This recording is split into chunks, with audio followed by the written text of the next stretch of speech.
According naman doon sa iba, syempre, bakit hindi ba daw ba unahin yung presentation ng articles for impeachment? Ang COMELEC at hindi nagpakita Ah. kahit anino ni George Garcia. Ano yan mga kababayan? Si George Garcia ang #1 fake news tungkol sa halalan.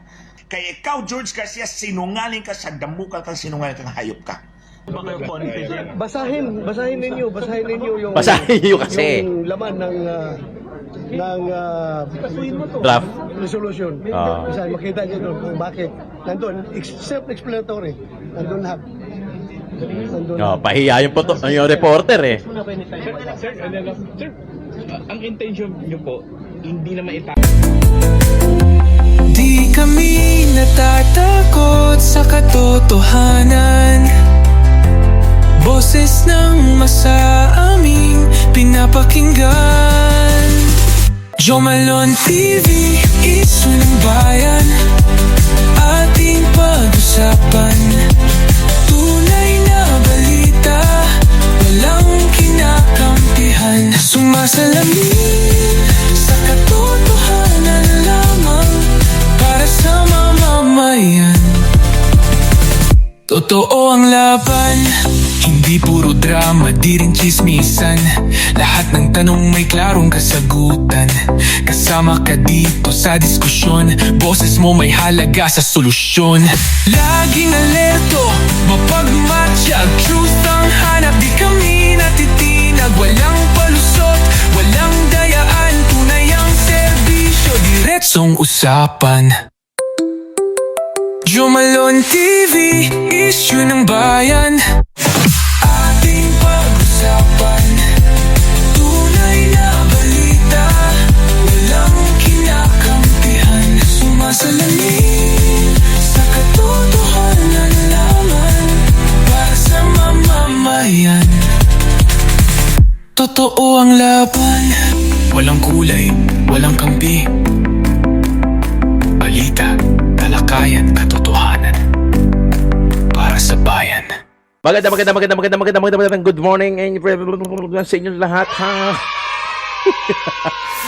Oy, maraming sa lahat ng mga viewers natin. Syempre, what's up mga kayon? Welcome back pa rin syempre dito lang sa Joe Malone TV para sa programa natin na Issue ng Bayan, ating pag-usapan. Kung saan nang gagaling eh. Maraming salamat sa mga mega love shoutout sa lahat ng mga viewers natin. Ba't nag-rumble yung mga words natin? Dito sa Joe Malone TV para sa Issue ng Bayan natin pag-usapan yung mga viewers natin lokal pati na rin sa ibang bansa. Maraming salamat po sa pagtangkilik, pagtaguyod at pagsasaliksik at higit sa lahat sa pagboses dito sa mga issue ng bayan na ating pag-usapan dito sa lintik.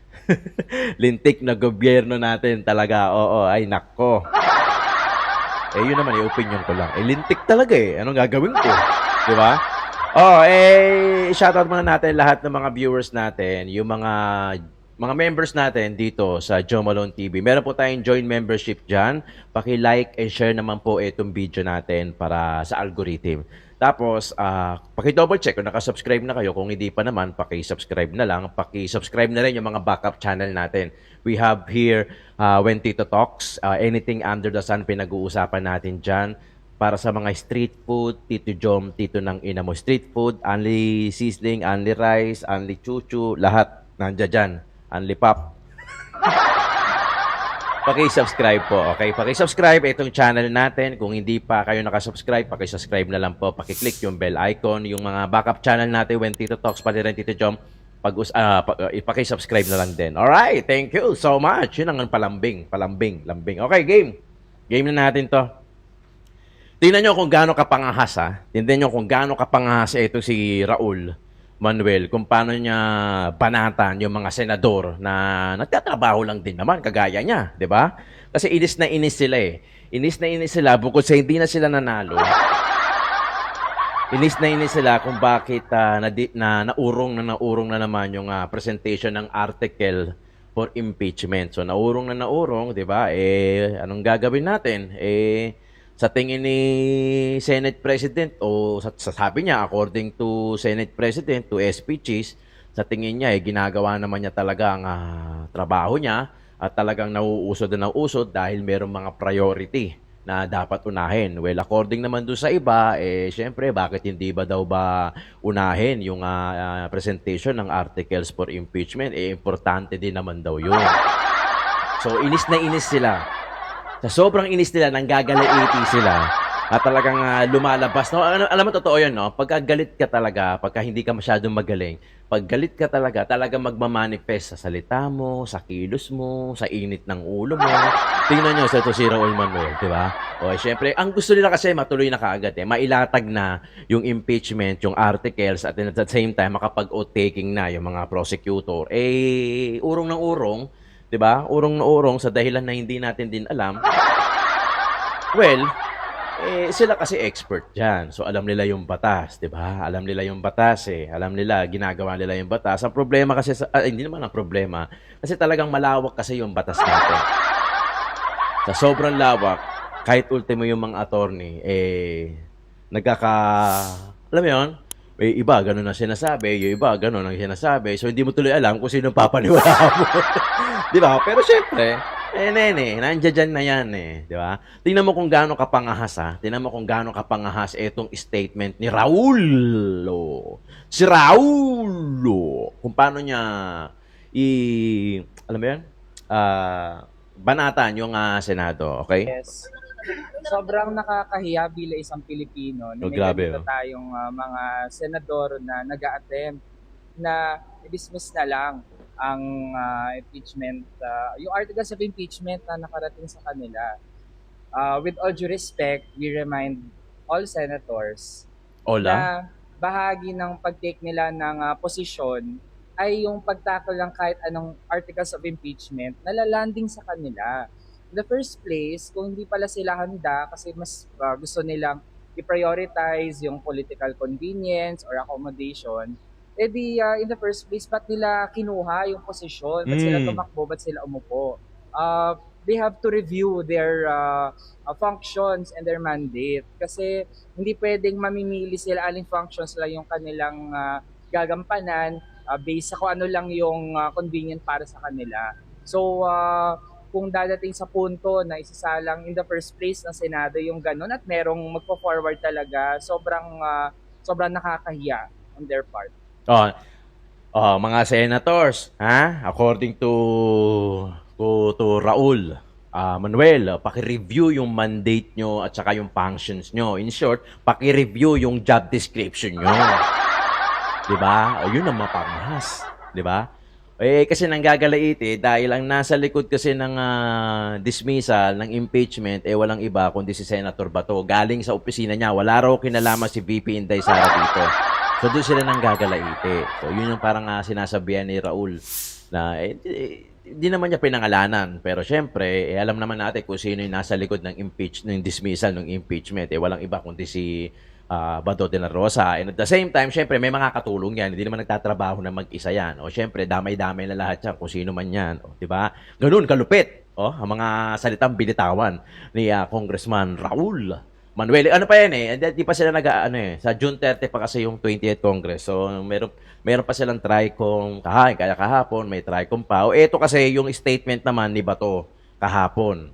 Ayun, isang araw ata. Yung interesado lang na nagtatanong na humingi ng soft copy, binigyan ko. Pero yung hindi interesado, Alam po ni BP Sara na meron kayong ganun draft? hindi siguro. Hindi. Ako ko lang kung umutok na ito ngayon, di ba? Lumabas na yan mga balita na yan. Ako kung nakarating sa kanya, pero sabihin mo, ako personally, mag-report sa kanya, no, that's my own initiative. Hindi galing lang sa akin. Hindi siya pakialam dito. Galing lang sa akin. Possible sir, Monday next week, di ba pwede? Meron bang gusto mag-input kung hindi ngayon, baka next week. Hopefully, ngayon sana, kung natapos na yung mga nila, mga ini-input nila ng mga magagandang laman. Saan confident po kayo na makakagather kayo ng support sa colleagues niyo? Whether or not makakuha ako ng suporta ng majority, I'm confident that I make a stand as far as this issue is concerned. Sir, Sir, i-hire niyo sa, ano niyo sa floor, yung pwesto niyo. Once it is submitted, then automatic yan. It will be taken up in the floor. Sir, inaral po bang mabuti yung mga ginamit doon ng mga constitutional provision? Kasi sabi ni Senator Coco nung mabasa niya, parang incorrect yun daw. Whatever, may kanya-kanya tayong opinion, no? May kanya-kanya tayong opinion. Pinag-aralan niya, research siya ng aking legista. Sorry, tanong ko lang, bakit po kailangan niyo pang pigilan yung impeachment trial itself? Hindi po ba kayo confident? Basahin ninyo yung Basahin niyo kasi. yung laman ng Draft. resolution. Basahin, makita niyo doon kung bakit. Nandun, self-explanatory. Nandun lahat. Pahiya yung reporter eh. Sir, ang intention niyo po, hindi na maitago, kundi i-present dito formally on the floor yung resolution. Isubmit talaga. Once ma-read yan sa floor, then it's open for anything. Pero sir, ba't dun sa draft, dun sa nakalagay, wala man lang nakalagay doon, introduce by.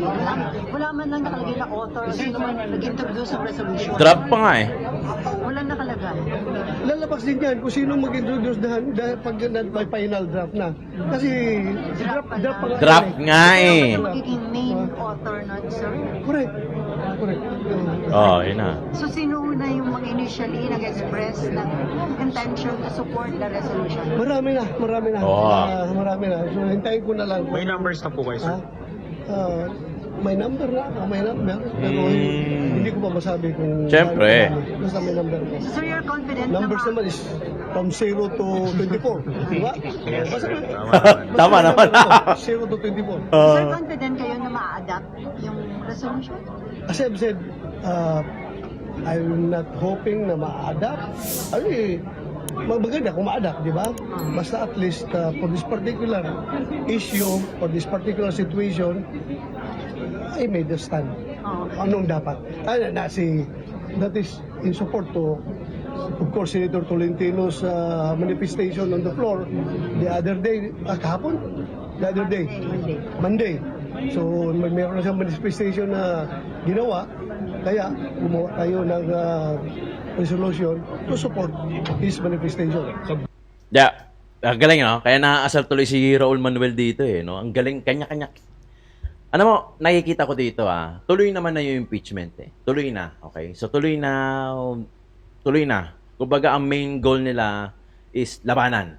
Protektahan si BP Inday Sara. Ina-assume na nila ng tuloy. Etong mga initiative gaya ng ginagawa ni Senator Bato de la Rosa, yung resolution na ma-dismiss yung impeachment ni BP Inday Sara. Ano na lang to eh? Kumbaga, initiative effort, no? Mali mo, makuha. Gaya na sinasabi ni Senator Bato na marami siyang mga colleagues na handang sumuporta sa kanya para ma-adapt yan, ma-approve yan. Kung ma-approve, edi okay. Pero kumbaga, ano na yun eh, plan B, C, D, E na yan. Kumbaga, ang plan A nila is to protect BP Inday Sara, mag-gather na mga group of lawyers ni BP Inday Sara, yung mga ebidensya, yung mga manifestation, yung mga evidence, yung mga, ano ba tawag, mga documents na kailangan. Kumbaga, laban na kung laban. Okay, mas maganda nga yung bloodbath nga eh. Laban kung laban. Bloodbath, okay, fine. Yung mga ginagawa nila, Senator Bato, thank you, Senator Bato. Hindi naman sa ini-echapwera natin yan. Pero talagang initiative effort naman talaga ni Bato. Malay mo, makakuha talaga. Eh di, okay, mas okay din, di ba? So, whether matuloy man o hindi, ang suporta naman ng taong bayan na kay BP Inday Sara. And I think, sa tingin ko lang, hindi ko inuusgahan yung mga senators natin na mga existing, sa tingin ko, lahat yan, karamihan. Alam naman natin kung sino yung mga hindi papabor kay BP Inday Sara, gaya nila Risa Hontiveros, sila De Lima, I'm sure na yan, sila Jokno, di ba? Yung mga natitira pang iba, si Coco Pimentel, di ba? Pero karamihan, I think, will support BP Inday Sara. Kasi, I assume, and also my opinion, nakakailanganin nila si BP Inday Sara sa 2028. Kasi remember, di ba, sa sobrang lakas ni BP Inday Sara, ng mga Duterte itself, na talagang, wala pinagkatiwala. Wala akong nakita ng presidente na talagang ibinuhos yung pagmamahal sa taong bayan. And, likewise, wala rin ako nakita na yung taong bayan ibinuhos yung buong suporta sa isang presidente gaya ni Rodrigo Roa Duterte. At hindi lang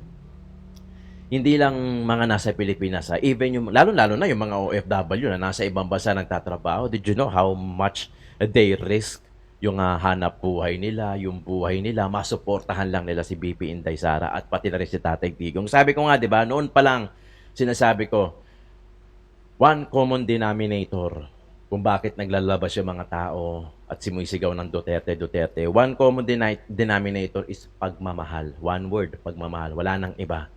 Yung suporta, ano na rin yun eh. Yung suporta, pinapakita mo dahil sa pagmamahal na rin yun eh. Di ba? So, pagmamahal talaga kay Tatay Digong at pagmamahal kay BP Inday Sara. That's the very one common denominator. One word na masasabi ko kaya Tatay Digong. Wala naman talagang iba. Pag hindi mo mahal, hindi ka naman lalabas eh. Di ba? Pag hindi mo mahal ang isang tao, hindi ka naman susuporta. Hindi ka lalabas sa kalsada, hindi mo ipagsisigawan yung pangalan Duterte at hindi ka lalaban, hindi ka ready ano ba tawag doon, yung ma-disperse ng water cannon, 'di ba? Makipagharangan sa mga kapulisan, sa mga men in uniform, 'di ba? Even yung may mga ilang men in uniform din na talagang, 'di ba? Alam natin baka Duterte, 'di ba? Na talagang pinipili nila sa Tatay Digong, mga iba nag-resign na. Hindi ko alam pero may nababalitaan lang ako, may iba nag-resign na, di ba? Para kasi nga siguro nasasaktan. Ganon talaga pagka sobra yung pagmamahal na ibinigay ng isang tao sa kapwa-tao niya. Huwag na natin sabihin presidente. Huwag na natin tignan na ganon eh. Pero siyempre matitignan pa rin natin siya as ganon. Kung gaano kamahal ni Tatay Digong yung mga taong bayan, binigay niya lahat.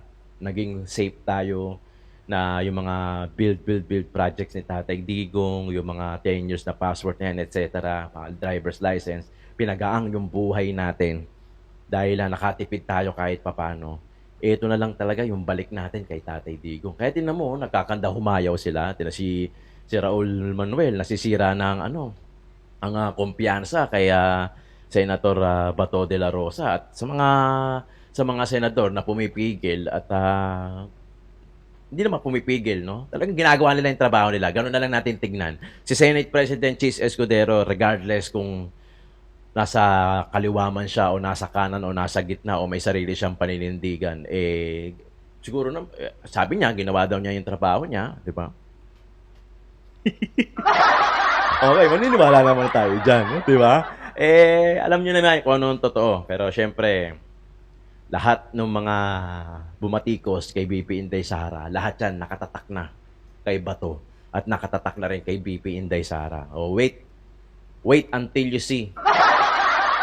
On the 2028, we have new woman, di ba? Na magiging presidente ng Pilipinas. Talagang itataguyod.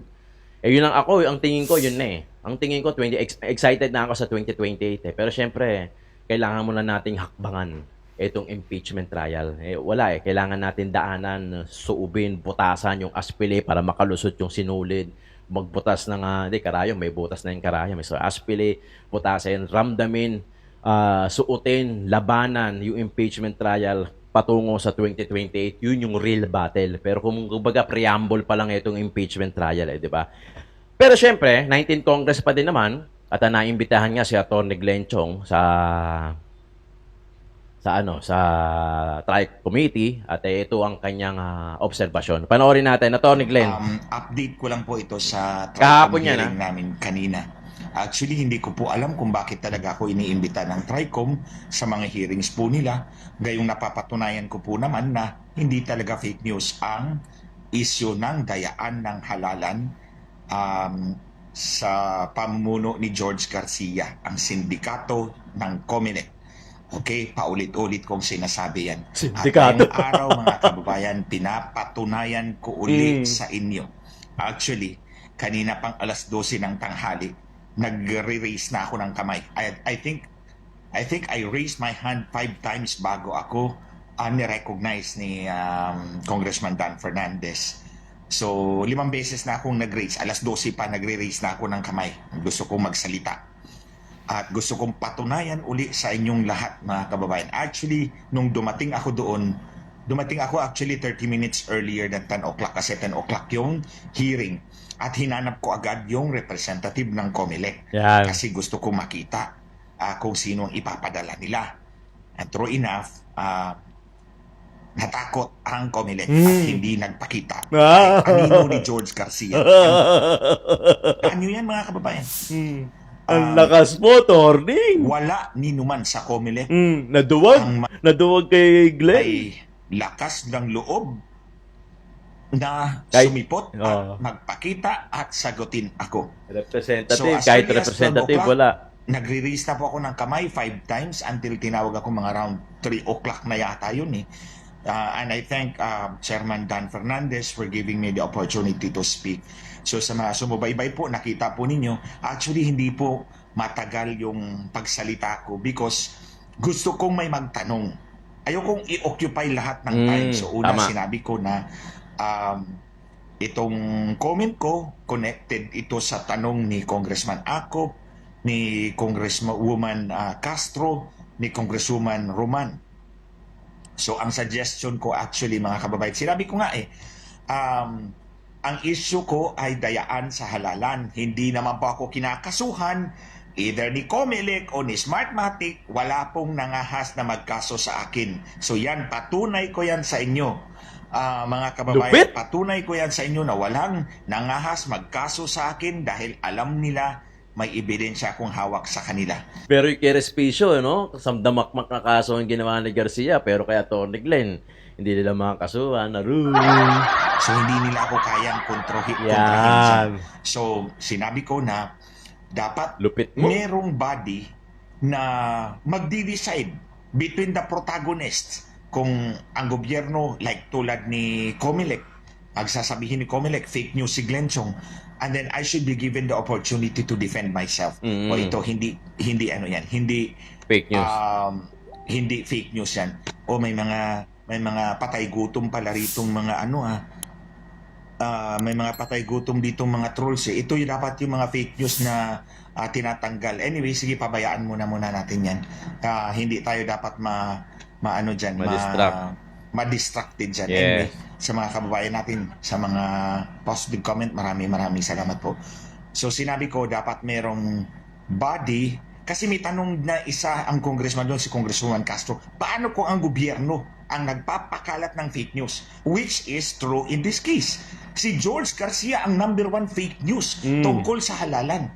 So alam nyo mga kababayan, Lalim sinabi nun. ko yan, hindi naman ako matagal nagsalita. Walang nagtanong. Walang nag-follow up. Nobody wanted Natakot. to discuss the issue of election fraud. Pero nalatag ko na sinabi ko na put in record ko na walang nagkakaso sa akin at malaya akong nagsasalita tungkol sa issue ng dayaan sa halalan mula pa noong 2010 hanggang itong katapusang eleksyon. So, nung natapos yung hearing, inantay ko at pinuntahan ko yung mga congressman sa harap. Kasi mga kasama ko yan eh. Sila Congressman Barbers, si Congressman Benny Abante, si Congressman Dan Fernandez, mga kasama ko yan dati sa Kongreso when I was a member of Congress. Ang hindi ko nakasama si Congresswoman Geraldine Roman kasi ang nanay niya ang nakasama ko, si Congressman Castro. Paduano, hindi ko rin nakasama yan, at si Congressman Acop, pero kilala nila ako. So pumunta ako doon sa harap, and I can show you pictures later. Pumunta ako doon sa harap, at mayroon isa doon congressman, hindi ko nasasabihin yung pangalan. Sabi niya, ayan si Glenn Chong, alam niya kung anong nangyari nung eleksyon. You see? Sabi ng isang congressman doon sa harap, ayan si Glenn Chong, alam niya kung anong nangyari nung eleksyon. So actually, Lintik. kipag-usap ako sa kanila, kipagpulong ako sa kanila out of the Recording. microphones, privately. At sinabi ko sa kanila, mga boss, ang malaking issue dito sa eleksyon na to, yung 5 million na kinaltas ng COMELEC sa 39,280 candidates in 15,001 precincts. Yan ang pinakamalaking issue na haharapin dapat ni George Garcia. At dapat malaman niyo mga kababayan, tandaan nyo, 5 milyong boto yan na 5 kinaltas ng milyon? COMELEC Grabe. sa 39,280 candidates in 15,001 precincts, affecting Grabe. more than 1,400 single winner position. Anong single winner position? Congressman, Governor, Mayor. Ito yung mga single winner positions na apektado. More than 1,500 of them. 1,400 of them. So ang sabi ko, hindi totoo ang sinabi ni George Garcia na na-duplicate yung election return. Maliban na lang sa sinabi ko sa inyo mga kababayan yung Banayoyo, di ba? Yung Banayoyo, Lupit niya yung ito. mayor, binawasan yung nanalo, dinagdagan yung natalo. Kaya na-overtake niya yung leading candidate na si Yun. Nestor Felix, Police General Nestor Felix.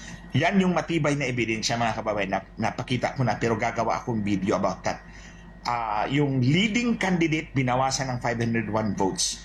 Yung pangalawang kandidato humahabol, tinagdagan ng 131 votes. So malinaw na hindi duplicated election return. Kasi Yes. kung duplicate, parehong Dodoble. nadagdagan, dapat parehong bawasan. Oo. Kasi di ba, duplicate. Duplicate meaning nagkapareho.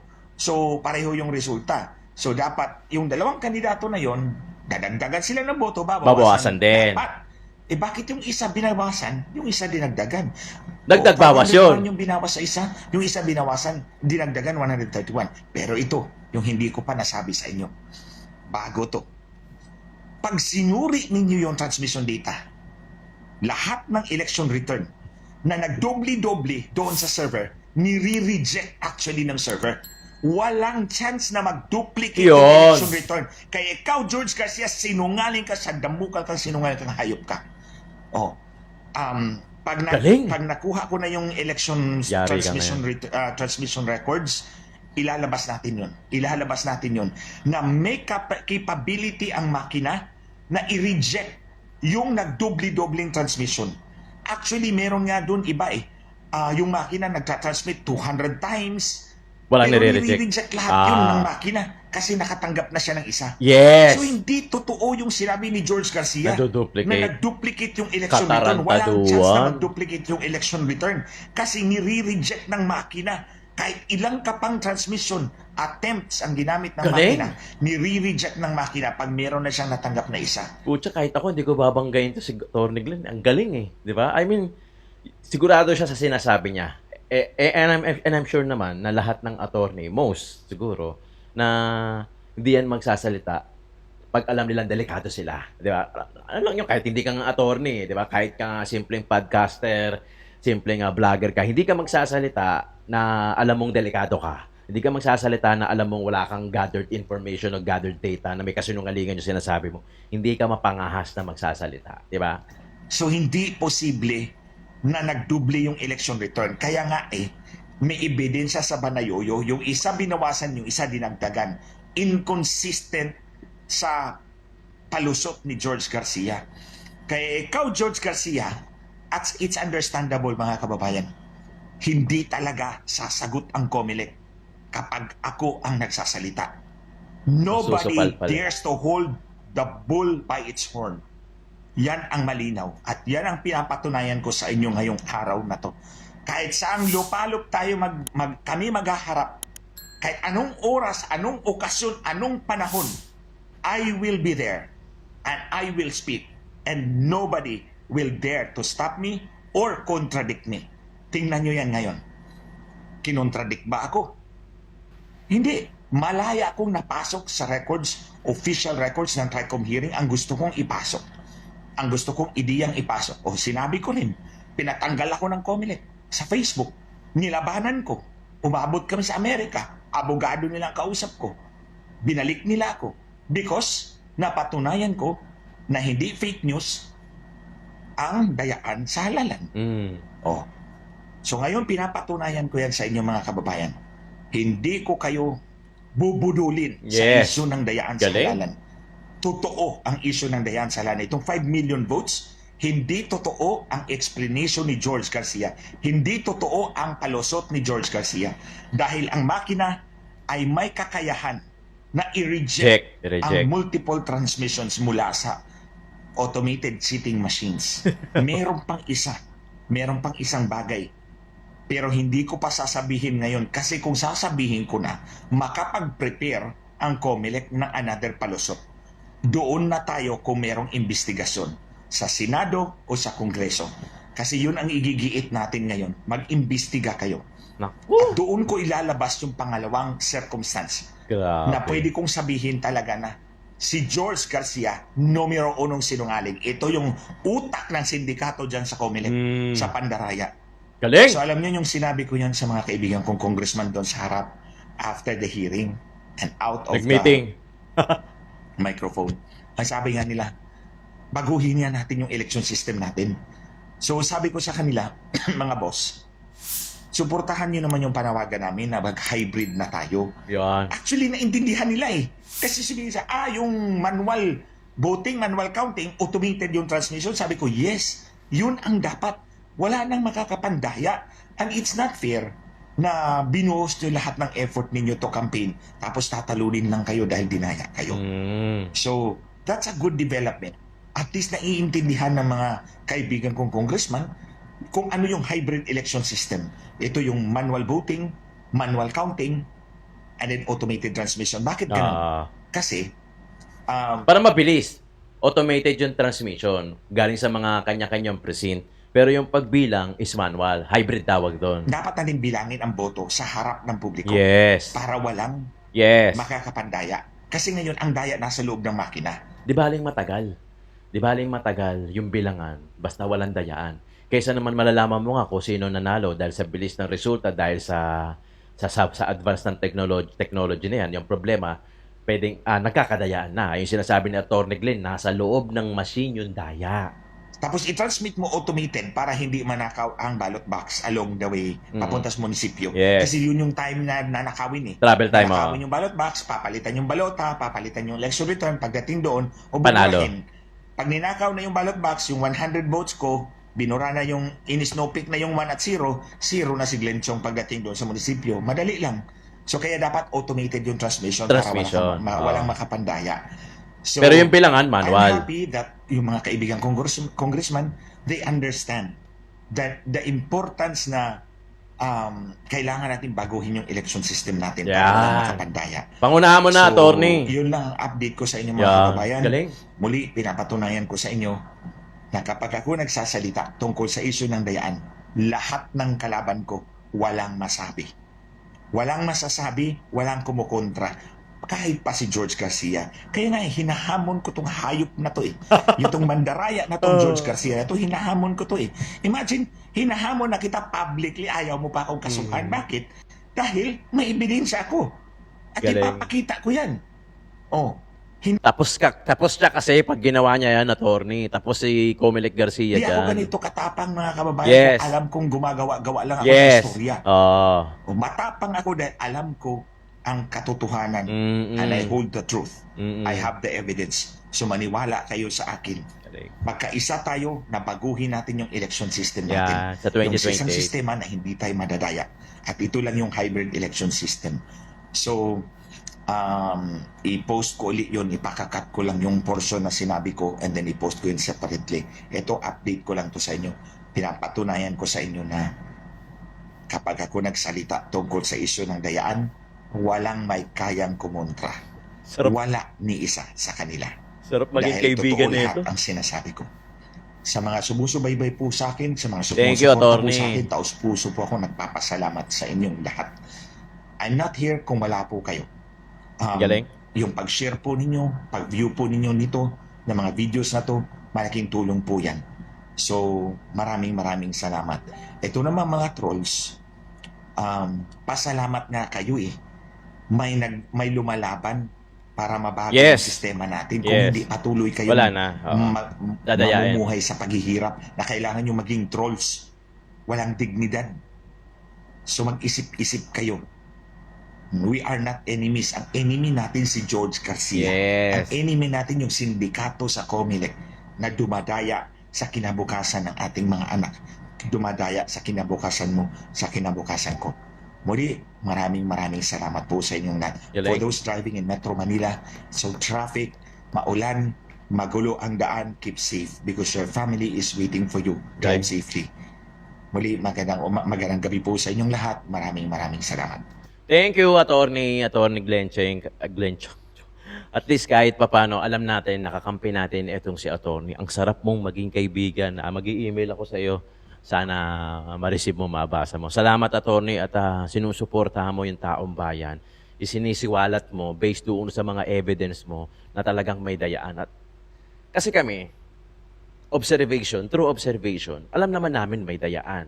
Yun nga lang ang problema kasi wala kaming ebidensya. Kaya talagang hindi kami papakinggan ni Attorney Garcia. Tama naman eh. Tama ako mali, di ba? Ako, kayo mga nasa abroad, alam natin na may dayaan.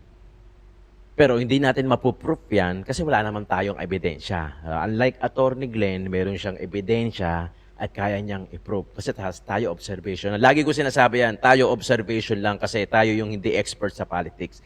Tayo yung nakikibalita, nakikinood, pero at least may boses tayo. Kaya natin bosesan. Unlike Attorney Glenn, they have their evidence, they have their data, documents na magpapatunay na talagang meron dayaan sa COMELEC. Hindi naman siya magsasaig, sa kanya na rin galing eh. Hindi naman siya magsasalita at hindi siya ganyang katapang kung wala siyang ebidensya o proof.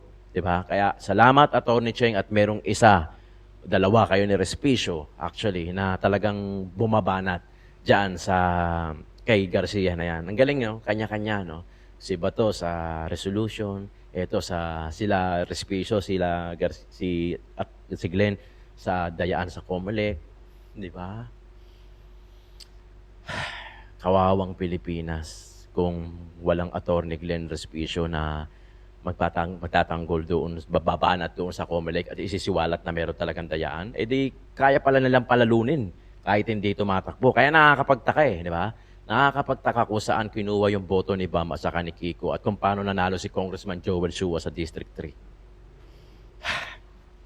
Maraming salamat mga kayo sa pagtutok. Meron tayong part 2, Joe Malone TV, Issue ng Bayan nating pag-usapan.